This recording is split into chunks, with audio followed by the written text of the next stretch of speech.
ಯಾರು? ಓ, ಮಲ್ಲಿಕಾರ್ಜುನ ಅಪ್ಪಗೋಳ. ಹೌದು, ನನ್ನ ಗುರು, ನನ್ನ ದೇವರು, ನನ್ನ ದೈವ. ನಾನು ತಮ್ಮದ ಧ್ಯಾನದೊಳಗಿದ್ದೆ ಅಪ್ಪಾಜಿ. ಬರ್ರಿ, ಆಶೀರ್ವಾದ ಮಾಡ್ರಿ. ನಿನ್ನ ಕರುಳು ಕರೆ ಕೇಳಿಸಿಕೊಂಡೇ ಇಲ್ಲಿಗೆ ಬಂದೆ. ಕಂದ, ಏನಪ್ಪ ಇದು?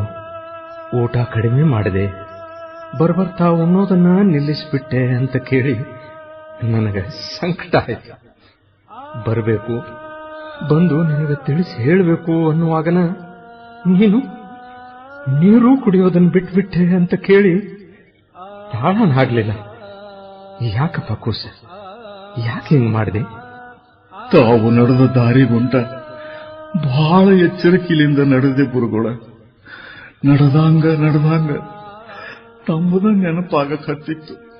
ನಾ ಎಳೆದ ಗೆರೆ ಧಾಳಾಗಿ ಕಾಣಿಸಾಕತ್ತಿತ್ತು. ಅದನ್ನ ದಾಟಿ ಹೋಗದಂಗ ಮನಸ್ಸು ನನ್ನ ತಡೀತು. ಏನದು? ಯಾವ ಗೆರೆ? 82. ಅಂದ್ರ ತಾವು ಹ್ಯಾಂಗ ತಮ್ಮ ಗುರು ಶಿವಾನಂದರು ಬದುಕಿದ 98 ದಾಟಬಾರದು ಅನ್ನೋ ಗೆರಿ ಕೊರದಿದ್ದರು, ಹಾಂಗ ನಾನು ತಾವು ಸಾರ್ಥಕವಾಗಿ ತುಂಬಿದ 82 ದಾಟಬಾರದು ಅಂತ ಒಂದು ಗೆರಿ ಅನ್ಕೊಂಡಿದ್ದೆ. ಛೆ, ಇದೆಂಥ ಸಂಕಲ್ಪ ನಿಂದು. ಆ ಗೆರಿ ನೀ ಅಳಕಿಸ್ಬೇಕು. ನಿನಗ ನನ್ನ ಆಶೀರ್ವಾದ ಆಗ್ಯದ. ನನ್ನ ಆಶೀರ್ವಾದ ಆಗ್ಯದಂದ್ರ ನೀನು 100 ವರ್ಷ ಬದುಕಬೇಕು. ಅಷ್ಟು ವರ್ಷ ಬದುಕಿದವರೆಲ್ಲ ಉಳಿದಾರೇನು? ಮತ್ತೆ ಕಡಿಮೆ ಕಾಲ ಬದುಕಿದವರು ಅಳಿದಾರೇನು ಅಪ್ಪಾಜಿ? ನೀ ಏನೋ ಬರ್ತೀನಿ ಅಂತಿದಿ, ಆದ್ರ ನಿನ್ ಭಕ್ತರು ಬಿಡಬೇಕಲ್ಲ ಸಿದ್ಧ. ಇವತ್ತ ವೈಕುಂಠ ಏಕಾದಶಿ ಅಂತ ಸಾವಿರ ಮಂದಿ ಸೇರ್ಯಾರ. ನಿನ್ನ ಸಲುವಾಗಿ ಆಗ ಪ್ರಾರ್ಥನಾ ಮಾಡಕತ್ತಾರ.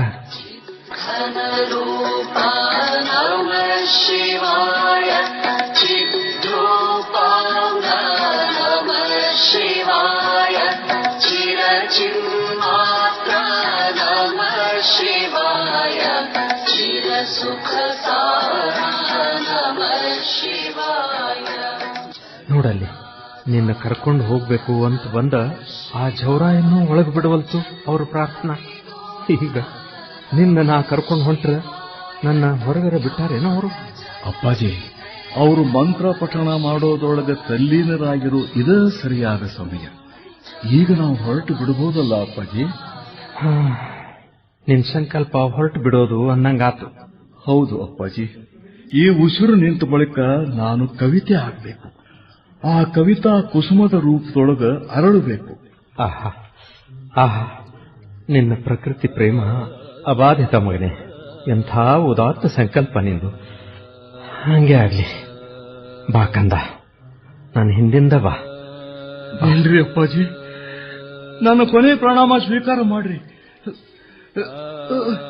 ಅಪ್ಪಾಜಿ ಅಪ್ಪಾಜಿ, ಹೇಳಕ್ಕಾಗೋಲ್ತು. ನಾ ಹ್ಯಾಂಗ್ ಬರ್ಲಿ ಅಪ್ಪಾಜಿ?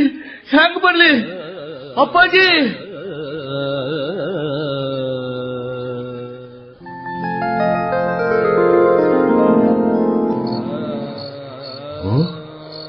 ಎಂಥ ಕನಸಿದು? ಅಪ್ಪಾಜಿ ಖರೆಗೊಂದು ನಾನು ಕರ್ಕೊಂಡು ಹೋಗಕ್ ಬಂದಿದ್ರ?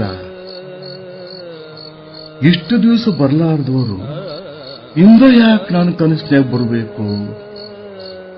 ಹೌದು, ಇದು ನನ್ನ ನಿರ್ಗಮನದ ಗಳಿಗೆ, ಅಮೃತ ಗಳಿಗೆ. ನಾ ಈಗಲೇ ಹೊರಟು ಬಿಡಬೇಕು. ಹೊರಡೋ ಮುಂಚೆ ನನ್ನ ಬದುಕು ಸಾರ್ಥಕಗೊಳಿಸಿದವರಿಗೆ ಅಂತಿಮ ಪ್ರಣಾಮಾಂಜಲಿ ಅರ್ಪಿಸಬೇಕು. ಬದುಕು ಮುಗಿಯುತ್ತಿದೆ, ದೀಪ ಆರಿದಂತೆ, ತೆರೆ ಅಡಗಿದಂತೆ, ಮೇಘ ಕರಗಿದಂತೆ. ಉಳಿಯುವುದು ಬರೀ ಬಯಲು, ಮಹಾಮೌನ, ಶೂನ್ಯ ಸತ್ಯ.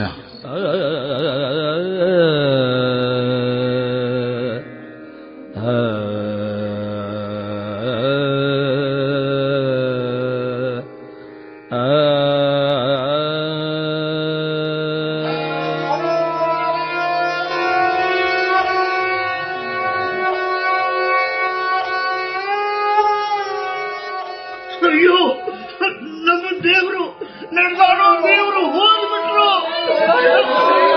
ಯಾರ ಗತಿ? ಯಾರು?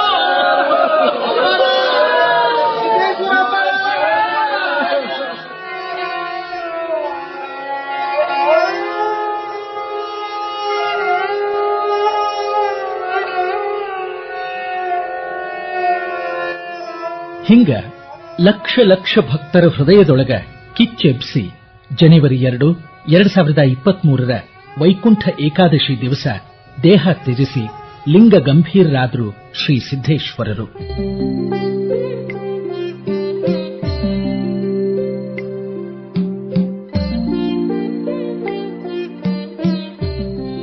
ಏನು ಅದ್ಭುತ ಜೀವನ. ಇಂಥ ಸಂತರ ಬಗ್ಗೆ ನಾನು ಇಲ್ಲಿಯವರೆಗೆ ಕೇಳಿರ್ಲೂ ಇಲ್ಲ, ನೋಡಿರ್ಲೂ ಇಲ್ಲ. ಈಗ ನೋಡಿ ಕೇಳಿ ನಿಜವಾಗ್ಲೂ ಧನ್ಯನಾದೆ ಅಂತ ಅನಿಸ್ತಾ ಇದೆ. ಇಂಥ ಈ ಶತಮಾನದ ಸಂತನಿಂದಾಗಿ ವಿಜಯಪುರದ ಜ್ಞಾನ ಯೋಗಾಶ್ರಮ ಒಂದು ತೀರ್ಥಕ್ಷೇತ್ರ ಅಂತ ಅನಿಸ್ತಾ ಇದೆ ಅಲ್ವಾ? ಅವರ ಸ್ಮಾರಕ ಒಂದು ಭವ್ಯ ಮಂದಿರ ಆಗೋದ್ರಲ್ಲಿ ಸಂದೇಹವೇ ಇಲ್ಲ. ಇಲ್ಲ ಎಸ್ ಪಿ ಸಾಹೇಬ್ರ, ದೇಹದ ವಿಷಯದೊಳಗೂ ಅವರು ಹೇಳಬೇಕಾದ್ದನ್ನ ಹೇಳಿಯೇ ನಿರ್ಗಮಿಸ್ಯಾರ. ಏನದು? ಏನ್ ಹೇಳಿದ್ರು? ಅವರ ಮೃತ್ಯುಪತ್ರ. ದೇಹವನ್ನ ಭೂಮಿಯಲ್ಲಿಡುವ ಬದಲು ಅಗ್ನಿಗರ್ಪಿತ ಮಾಡೋದು, ಶ್ರಾದ್ಧಿಕ ವಿಧಿ ವಿಧಾನಗಳು ಅನಗತ್ಯ. ಚಿತಾಭಸ್ಮವನ್ನ ನದಿ ಅಥವಾ ಸಾಗರದೊಳಗೆ ವಿಸರ್ಜಿಸೋದು, ಯಾವುದೇ ಬಗೆಯ ಸ್ಮಾರಕ ನಿರ್ಮಿಸಲಾಗದು. ಹಿಂಗ 9 ವರ್ಷದ ಹಿಂದನ ಬರೆದಿಟ್ಟ ಅವರು ಯಾವ ಗೊಂದಲಾನೂ ಸೃಷ್ಟಿ ಮಾಡದ ನಡೆದು ಬಿಟ್ರು. ಎಂಥ ನಿರ್ಮಮಕಾರ, ಅದೆಂಥ ವಿರಕ್ತಿ.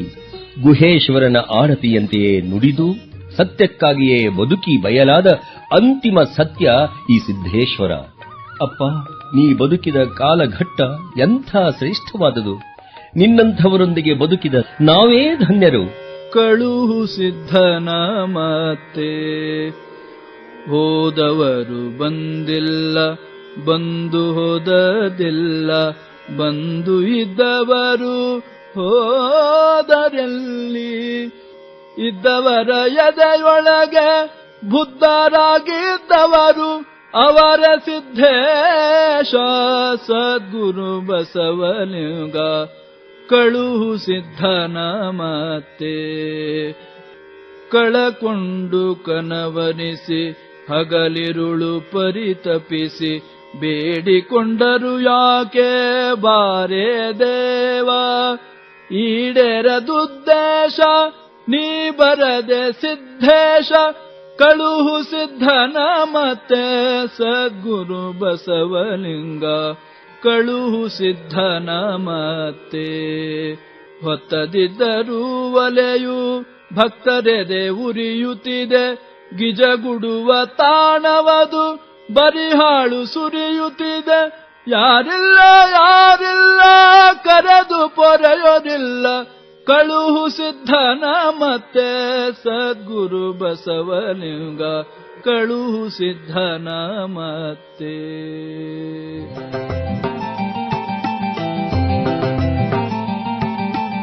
ಇದುವರೆಗೆ ಬಯಲು ಬಯಲಾಯಿತ್ತು. ಜ್ಞಾನಯೋಗಿ ಶ್ರೀ ಸಿದ್ದೇಶ್ವರ ಶ್ರೀಗಳ ಜೀವನಾಧಾರಿತ ನಾಟಕ ಕೇಳಿದಿರಿ. ರಚನೆ BR ಪೊಲೀಸ್ ಪಾಟೀಲ್. ಪಾತ್ರ ಪರಿಚಯ.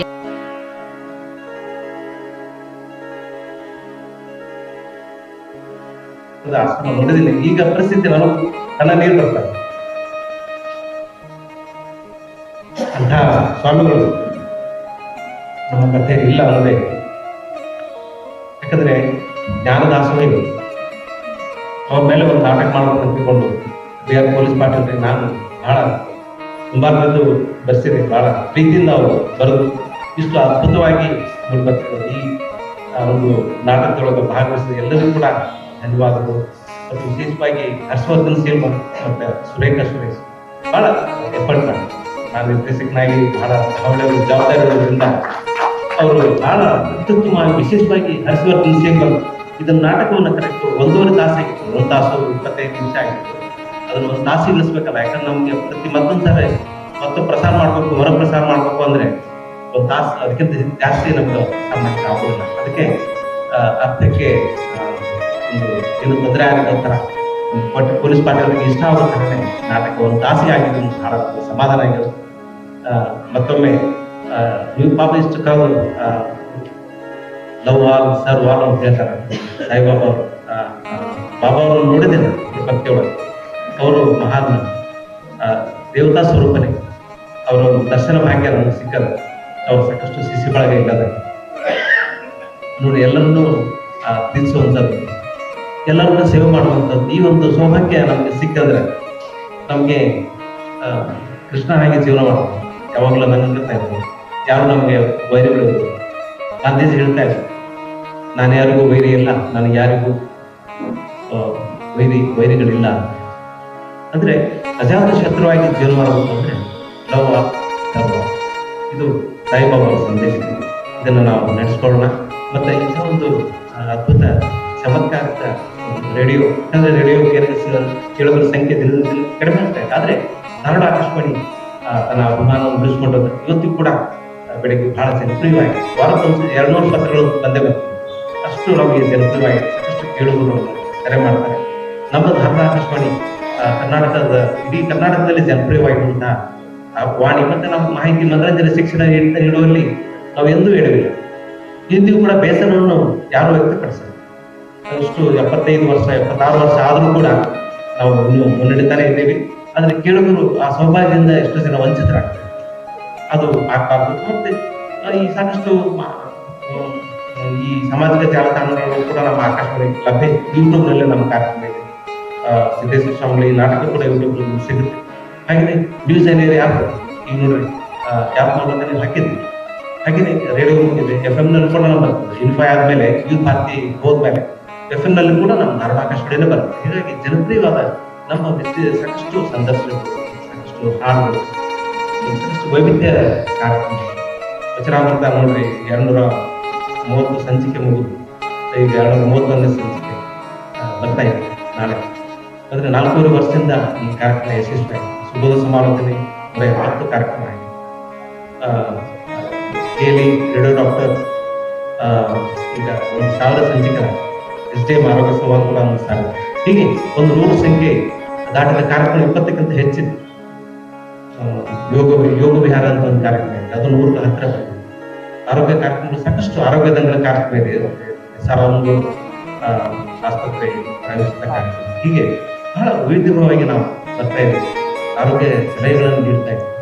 ಮತ್ತೆ ಆದ್ರೆ ಕೆಲವರು ಅದನ್ನು ಪ್ರೀತಿಯಿಂದ ಸ್ವಾಗತಿಸ್ತಾ ಇದ್ದಾರೆ. ಕೆಲವರು ಆಕಾಶವಾಣಿ ಬಗ್ಗೆ ಇರುವಂತಹ ಪ್ರೀತಿಯ ಅಭಿಮಾನಕ್ಕೆ ಅಭಿಮಾನ ದೇವರುಗಳಂತ ನಮ್ಮ ರಾಜ್ಕುಮಾರ್ ನಾವು ಕೂಡ ಅಭಿಮಾನ ದೇವರುಗಳನ್ನು ನಿರ್ದೇಶಿಸಿ ಹೇಳ್ತಾ ಇದ್ದೀವಿ.